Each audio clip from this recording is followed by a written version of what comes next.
ક્યારેક ખાનદાન બાપનો દીકરો હોય અને રસ્તો ચૂકી જાય અને ક્યારેક સંગ દોષ લાગે અને પાટી ગાડે ઉતરી જાય, પણ માય અને બાપે લોહી ઉપર ભરોસો રાખવો કે આપણું લોહી છે એક દિવસ સુધરશે સુધરશે અને સુધરશે જ.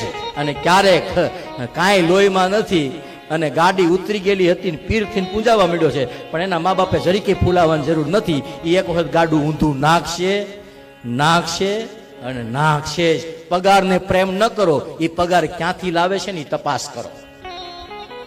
તમારો દીકરો ગાડી લઈ કરોડ રૂપિયાની રાજી થાવ, પણ રાજી થયા પેલા વિચારો કે હજી તો વરદી પેલા તો કાંઈ નહોતું મારા પાસે, અને આ વરદીમાં તો કાંઈ નું કાંઈ કરી નાખ્યું. તપાસ કરો જો રડવું ન હોય તો.